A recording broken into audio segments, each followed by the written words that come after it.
All right, gang, so just a quick heads up. Instead of doing what I've been promising for ages, which is to get around to that audiobook, instead I went ahead and compiled all 10 years of the Blue Skies writing that I did and put it together in a fucking book. It's going to go on Amazon here real damn quick, listed as the Lunatic Fringe book. You'll be able to find it in pretty much any of the marketplaces that Amazon has. It is literally every single word I ever wrote from that magazine, and it's all put together in nice book form. You can buy it in ebook, you can buy it in paperback, and believe it or not, you can even buy it in fucking hardback.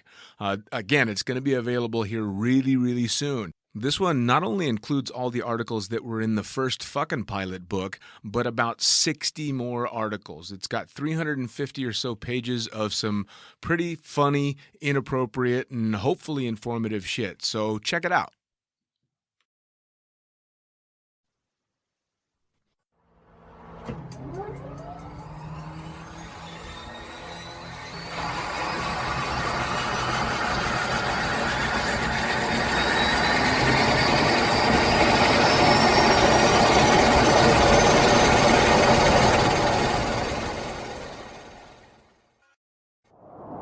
Blue skies call. They seduce us, pulling us irresistibly upwards, reminding us to fly our own line, on our wings, and in life. We are the seekers, adventurers, being one with the air, feeling everything and nothing at once. That's the magic we chase. Follow the call. Find your pure, wild flight with NZ Aerosports. Of course, I absolutely love the NZ Aerosports business model. I mean, come on. One glance at an Icarus fuck yeah sticker and you know it lines up perfectly with the fucking pilot mentality. But outside their wonderful use of colorful language and a great company vibe, there's a long list of reasons to say NZ Aerosports fuck yeah. NZ Aerosports blows me away right out of the gate as a canopy manufacturer with a bold offer. They give you 10 jumps on your brand new nylon to decide if you want to keep it, swap it out, or even return it for a refund. I mean, seriously, how incredible is that? That's like getting halfway through a prom and deciding you prefer the slightly racier date that goes down faster. Seriously, they do that. If you're not madly in love with your new canopy after 10 jumps, they'll let you swap it out for another size or model, or even get your money back. And the range of canopies they've got? Man, they've got a style canopy to fit every jumper and every situation with models you know and trust. Like the Sapphire 3, the perfect choice for the beginner or intermediate canopy pilot. The Crossfire 3, when you're ready to kick it up that elliptical notch. The JFX 2, if you're looking to up your new swoop game. The Leia as the workhorse and dirtwater dirt beast. Or the Petra. The Petra cranks out crazy power and is nothing short of a record breaker. But hey, it's not always about speed either. Take the Kraken. Built as a low pack volume canopy specifically with wingsuiting in mind, she gives you all the performance you're looking for with the reliability you need that'll have you itching for that next formation, rodeo, or puffy cloud. So, the equipment is top-of-the-line kick-ass stuff as you already know, but how about the team? Well, the customer service gang is there to sort you out whenever you need them. Maddie and Beto are always there to help with Jen holding the reins. They're available for you at sales@nzaerosports.com, and they've got a kick-ass live chat tool on the website if you're wanting to hit someone up right away. These are the crew you're going to want to talk to get those custom orders in. With the stock nylon, once you know what you want, they'll have that shit on a FedEx truck as soon as the credit card machine says approved and get you in the air in no time. For your custom orders, you'll be able to get a time frame for building and shipping when you design it, so get to it. And demos. They've got demos in the US available from their partner Rock Sky Market.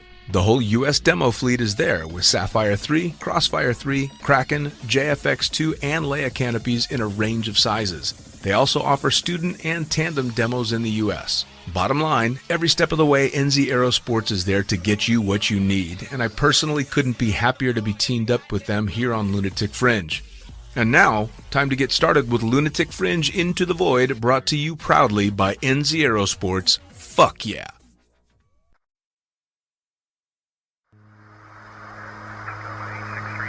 Coming straight from the cockpit, it's another episode of Lunatic Fringe with the fucking pilot.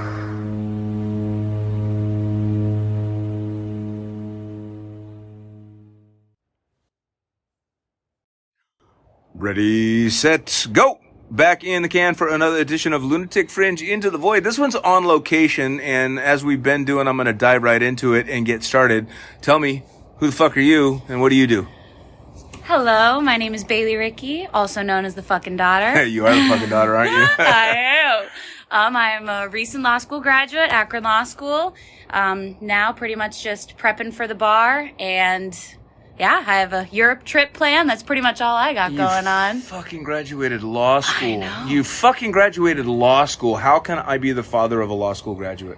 I mean, I think it just comes out naturally. You know, I've had two extremes. I have the mom with the white picket fence, and then I've got the dad that jumps out of planes. Yeah, fair enough, but I just don't understand how any of my genes contributed to someone smart enough to graduate from law school. I've just Forrest Gumped my way through life.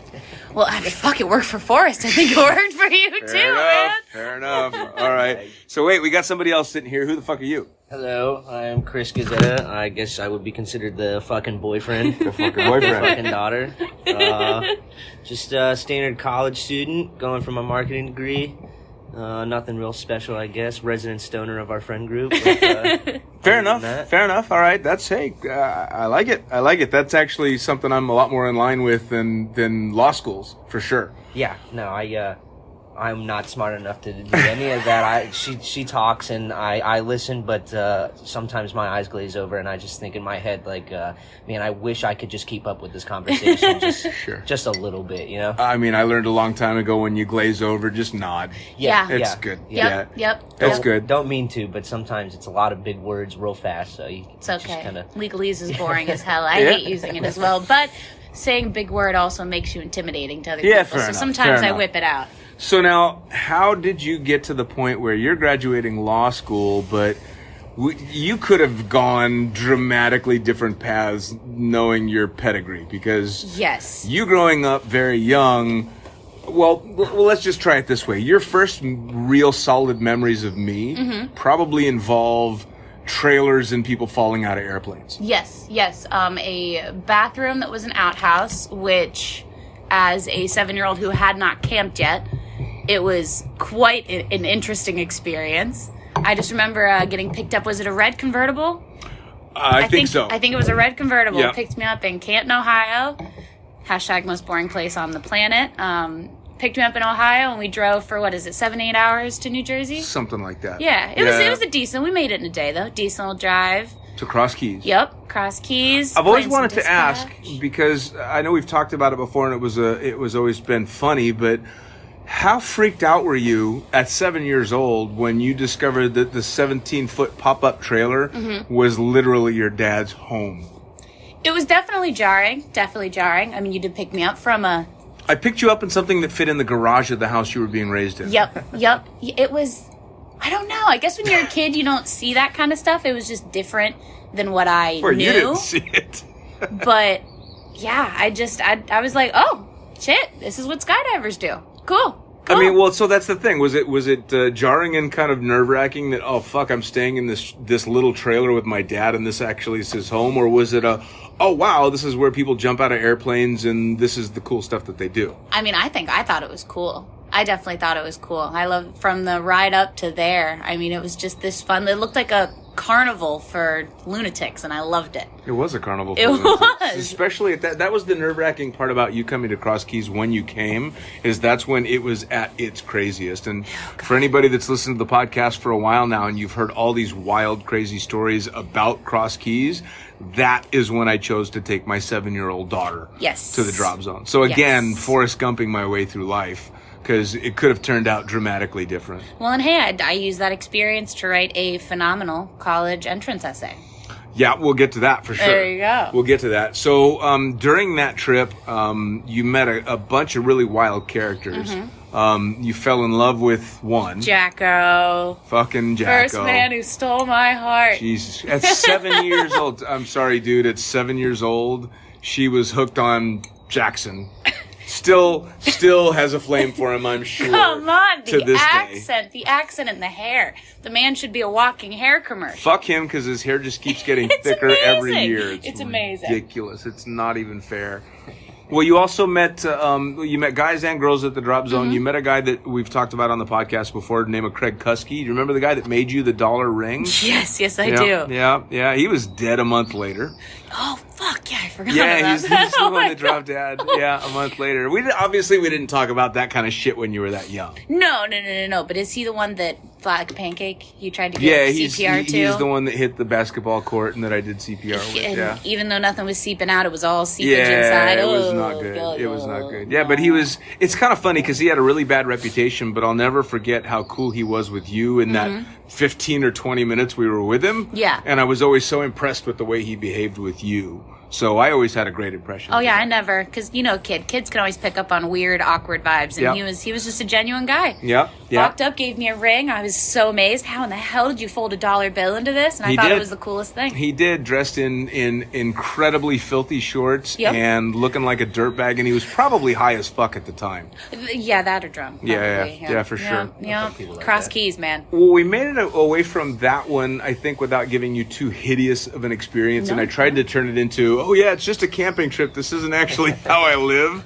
Kind of thing. Oh, God. And it wasn't even that I was embarrassed at it because I was having a great time living that life. But as a dad, you want to give a different impression. Yeah. But I also knew that back in Ohio where you lived, you had a great home life. So this was kind of an adventure. Yeah. I don't know. Sometimes the most stable stuff is the most boring. Sure. And you've always offered me a phenomenal adventure that I never ever get back at home. Well, and I need it. You always need it. As you've gotten older, obviously you didn't pursue my lifestyle. You've made a couple of skydives. Yes, I've made about 3. But obviously that lifestyle wasn't as big a draw to you. But at what point did you get old enough to go? Did you ever decide the shit that my dad and his friends do is just weird or over the top? Was it something you didn't talk about, or was it something you told people about? I've always bragged about you. It's just such a cool thing. They're like, "Oh, where's your dad?" I was like, just, like living in some crazy place, jumping out of planes or flying people in planes. But I've always had a very typical and steady life, not shoved down my throat, but very much encouraged. And also I'll be 100% real with you. If one thing John has instilled in me, it is money. And so I was thinking of a job where I could make, a decent living for myself. And eventually when it came down to it, when I was thinking in college, I was either like a psychologist or a lawyer. An attorney. Yeah. An attorney. Well, it's very cool. Yeah. How was it growing up?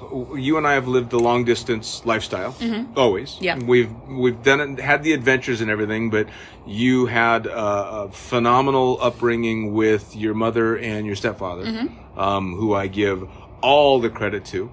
And then you had kind of the wild side with me. Yeah. There had to have been some tension there, though, because, you and I have been able to go out and have a lot of fun, and then I send you back home after having a lot of fun, and you have to live this normal life. Yes. Has that been a cause of big tension? Tension within myself or tension with Both. Mom? Both. Both. Tension within myself. If anything, it's made me more restless with my life back in Canton. Obviously, I think once you get to see amazing parts of the world and do cool ass stuff, you don't want to go back to a boring day where you walk outside of your house and it's a Saturday night and you have to audibly say, is there anything to do tonight? And that's just kind of the place where we live. That's just how it is. Fair enough. But it's it's kind of like you're the cool dad. So it's always easy being the cool dad. We don't get in many fights. We have obviously bicker when we're together sometimes. Yeah, but we bicker in Venice. Exactly. In singular times. But still, and also, we've had every kid and parent have their of issues. Course.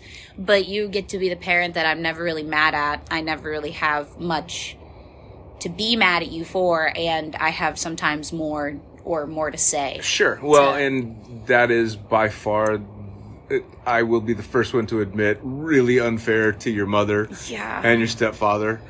Not that I'm not always going to take advantage of that fact. You use what you got. But all credit to them big time because they did the heavy lifting and I got to have fun. Well, and if it makes you feel any better, they've said I've been a remarkably good kid. So I don't You think have been a I don't remarkably think good they kid. had too much trouble. But I threw some parties. I made some damage. I've done my damage. That's good. That's good. Well, because I mean, I know I'm the irresponsible effect on you. I know I love pushed it. that Well, stuff. I mean, we did get a tattoo together today. It was my idea actually. That's our but second father-daughter tattoo. It is. Last one was in Bali. Yes, indeed it was. That one was your idea as well. It Please was. tell them what you got. Oh, I got him the most awful tattoo to have as a pilot, and I didn't think about it for a second. I got the outline of a twin otter plane, and he's like, "Are you fucking kidding me?" Everybody that's listening to this podcast, just all the pilots Yeah. and most of the skydivers just cringed. Yes, I have a twin otter tattoo on me, but It was my fault. she insisted It was that we get it. 100% my Mine fault. is teeny itty bitty. Yeah, he got it so small. I had to explain to her, I'm like, do you have any idea how fucking pretentious it is for a pilot to get the plane he flies tattooed on him? Well, he I told also- me this as we're standing outside of the shop. I also realized that any pilots listening to this that have tattoos of planes on them are now pissed at me. But I have one too, so fuck off. It's Exactly. fair. It's fair. It's all in all. One of us. Yeah. One of us. So now you guys met very young. High school? Yeah. High school. Sophomore year? Sophomore year. That's when I Soph- transferred over. Yep. Sophomore year of high school. When did you officially become the fucking boyfriend? Not till after, like, a week after graduation, senior Longer year. than a week. I mean, it was like senior trip, so that was like, I don't know, my timeline must be messed up then. But, July, so Yeah. that's only 2 months after graduation, Yeah, I guess. but Not like not- a whole week, I guess. I'm totally but, seeing the couple aspect of this yeah. shit. Yeah. You see her guiding me to the right Yeah, answer. yeah, I do. I saw no that. worries, I but do. I saw guiding. that. So I had to think of that date. But, so July, 2 months afterwards, and, we're going on 7 years this Yeah. July, so. Yeah. I've been she's kept me around, I guess, you know. Nice. Well, and she's dragged you around too as well. Yeah, a couple cool places. You've joined us around the world a couple of places. Yeah, couple different islands, cross seas. Gotten a couple cruises here and there, just the one, I guess. But that's, still something I never got to do. But yeah, with you, jumping out of a plane and getting to chill on probably one of the nicest beaches I'll ever go to. Bali. Yeah. Yes. Oh, Yeah. yes. That was some shit. Yeah. That was good Yeah, stuff. that was a great time. I'll never forget that one. Right? R.I.P. Chingu. Yeah, the fact that we probably will never get back there ever. You never know. Breaks my heart. You never know. We can hold At that least to hope. the same spot. Yeah, Right. The that same was spot.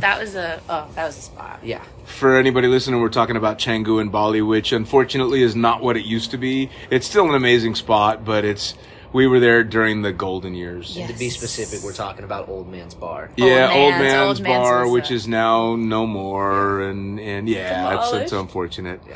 Now, it wasn't that trip, but was it the trip before or after that you got to make your first jump? Trip before. Yeah.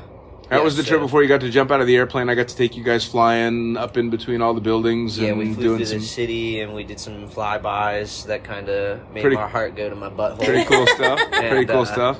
Yeah, that was a fun time. Now, yeah. was something like jumping out of airplanes something you had thought about before you knew she was related to an idiot that jumps out of airplanes all the time? Yeah, so like we have kind of like a little running joke in the family because my dad's gone a couple times and we just like tease him about it because he's a big goofy bastard, you know, and he looks like Bigfoot. So it's just like the image of him like flying out of a plane is like hilarious. So like we've talked about it and stuff, and I thought it'd be cool.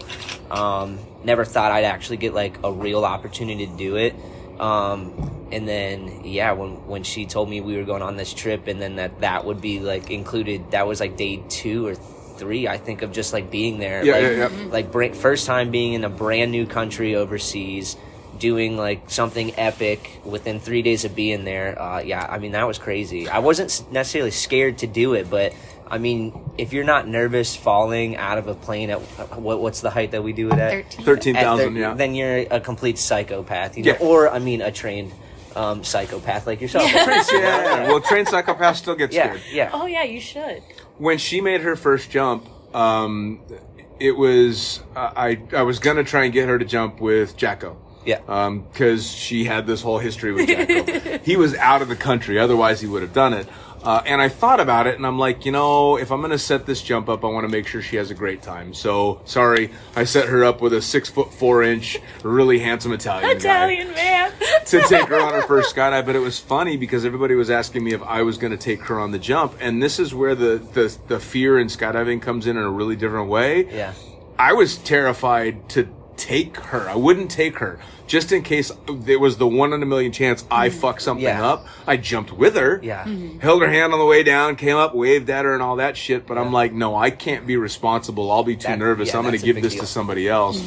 And it was funny because the guy that I gave her to is like, I'm really, thank you so much for trusting me and all this, and I promise I'll behave myself. Yeah. And I'm like, you fucking better. You got to.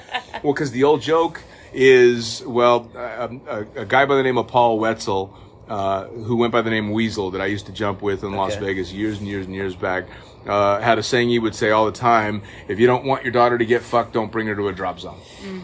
So my fear was never her jumping out of airplanes. My fear was her meeting someone like Jacko, that she would fall in love with, that would be age appropriate, that I couldn't stop. Yeah, that's a legitimate fear. Yeah. Terrifying. Yeah. Absolutely terrifying. So that was the biggest reason I was really happy you didn't fall into that lifestyle. Not because of the jumping, and not because jumpers aren't really cool, because it's amazing. It's just that because we are so damn cool, we instill a lot of really stupid decisions. Yeah. Like, we're just a big bag of bad choices sometimes. Makes you rethink bringing your kid to work day. Yes, absolutely. I don't know if I can do that, Yeah, yeah. Which is why I was glad that you enjoyed the jump, but weren't embracing the lifestyle. So I'm very glad that there was that balance between this and that. Yeah.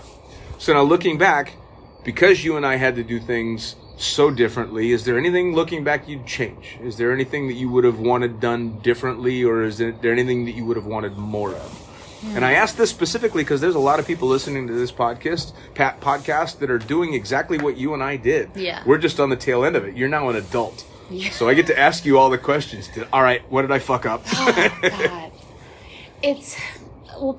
Partly some of it definitely wasn't your fault, because I like that she starts with that. I love my mother to death, and the thing that switches it is because she loves me so much. She is so mama bear, so territorial over me. And as we already explained, you are already the cool dad, so you don't have to punish or do that kind of stuff. So she just has always had this jealousy, and especially I think because she realizes how similar me and you are. I think even our temperaments, even my Mimi will say that all the time. Oh, yeah. She's like, you just answered that the way I would imagine your dad saying something. Yeah. I'm like, yes, I bet. Yeah. I would she too. absolutely hates it. But let me just get this out there right now. I do not blame your mother for a second. No, you've never said a bad thing hating about my Mom. guts. I never will. No, you never I never have. will. You never have. She's done an amazing job, and she should hate me. Because we've gotten to have this great life. Mm-hmm. Yeah. It's been a lot of fun. I think if I would give anybody... And obviously, I mean, it's been about, since I've gotten a little older, it's been tougher just because of school and work and especially living, so far away. Yeah. But, like just those trips, like making those big moments matter. Because that's the kind of, and I mean, everything my mom and John have done for me my whole life will always matter to me too. Of course. But they're those memories that I will always have. It's kind of two separate things, because right? we were long. Yeah, for sure. Because there's the being there every day, and then there's the making my life special, kind of thing. Like the people who build you up, and then somebody who does this awesome thing that gets you to a cool place you've never been to before. Sure. And making those memories. Because both are equally as important. Well, and I kind of took on that role specifically because that was what was available to me, A. And B, it was the only way I was going to be able to give something that I thought was that important, because I sure as shit was not going to be able to provide you with the 5-bedroom house and the nice car and the fancy college education. I was going to, all right, this is all the other shit that I can show you. Exactly. So it was very important that I make that as special as possible. No, and you did a great job. I think being part of the skydiving world was part of that. Oh, I wanted you to see, this is what else is out here. This is what people do, all of this stuff. Oh, yeah. the great part about that was when you decided, nope, I want to go to college and do this, and you graduate with honors, and I want to go to law school and you graduate with honors, you chose that. And it wasn't that you chose that because you had to. You knew there were other options, which is why I think it's fantastic. And even though I fucking hate lawyers, I'm ridiculously proud of you and the choices that you've made because they're your choices. You know, if you had chosen to be a skydiver, I probably would have been horrified, but I would have supported you. Yeah. Your mother would have fucking killed us both. Oh my God. I don't even think that was ever an I option don't on even the want to table. imagine. I don't even want to imagine. Well, Like I chose what was presented to me before me that gave me the best options. At least, yeah. I'll never forget I think the one and only time you got in a proper argument with your mom and called me and said, I think I want to come live with you. How'd that feel?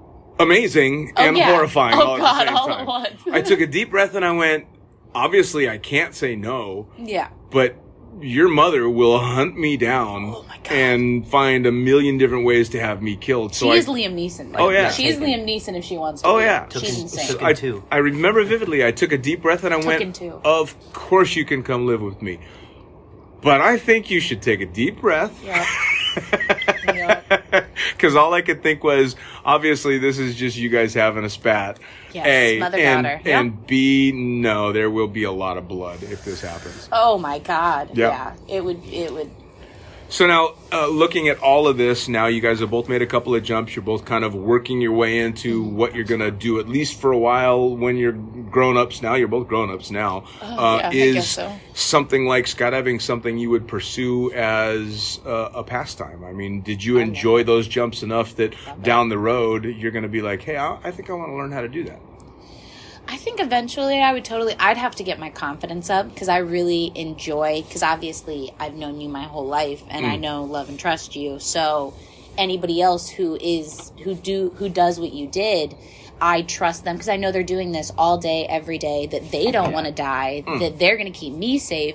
So that's why I still, and also you're helping them make their living, which is nice as well because you're using their services. Yeah, sure. But it would definitely be a very cool and like independent and freeing moment to do it myself. But I would have to be real confident packing that Fair enough. chute because Fair enough. I don't. Yeah, that's the tough part. And even just the pulling it myself. I mean, I know that after you'd give like detailed explanations and all that, but it's just still that moment of, will I freeze the fuck up and will I not be able to do it? So that's why I enjoy having someone strapped to my back. But no, I will pursue every cool place I go. I want to skydive. Fair I enough. was gonna say, Yeah. no matter the hours of training and everything, just I don't know if I could trust myself to be like the badass in that moment of like I pull my own cord and then safely shoot down to the ground, you know?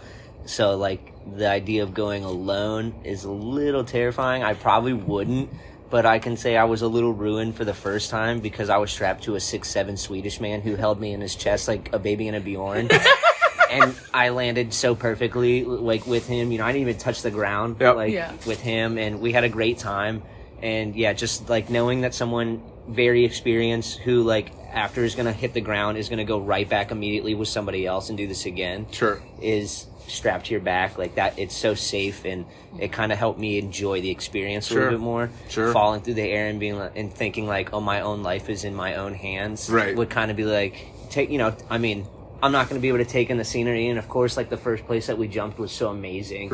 And even the second place out in Vegas, like, over the mountains and the desert and stuff, like, Boulder. yeah, just being on my own, I don't know if I'd be able to enjoy it that much. See, tandem instructors, you have an amazing job. You give this great gift to people. Keep it up. Keep it up. Now, Bailey, I bet you'd be able to do it only because when we did our safari in Africa, your idea, I'll remind you, was to go make a bungee jump over Victoria Falls. Oh, yeah. And I agreed to do the bungee jump. Yes. And we walk across the bridge, and we're getting strapped up on the bungee jump, and the closer we get, the more nervous you're getting. Oh, God, yeah. And so I have to go first. Yes. And I'll never forget, I'm just about to jump. So I'm turned around, and I'm going to jump off backwards just so I can watch you. And just before I jump, you flip me off and say, fuck you. And then you fell. And then I jump, and I'm like, I'm really not sure how I feel about that. I'm laughing, of course. I thought it was hilarious that she did that.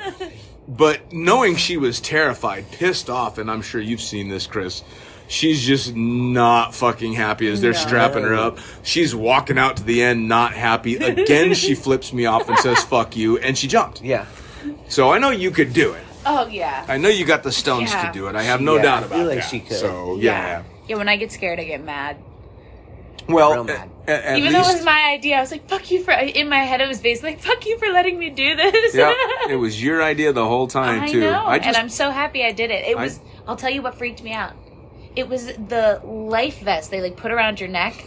But there was nowhere to pull. Like, this thing was just... Once you hit the water, it inflates. And I was like, oh, so we aren't even going to be... Yeah, just in case this bungee snaps, this life vest is going to keep the body floating. Yeah, It would have been the duct This tape is for me. discovery, not for... aid. Oh, the freaky part is that the padding around your ankles are just towels. Towels and duct tape, and towels and like Velcro, really They just- strong Velcro. They but then again, I mean, you break down skydiving, and skydiving is a bunch of nylon and string.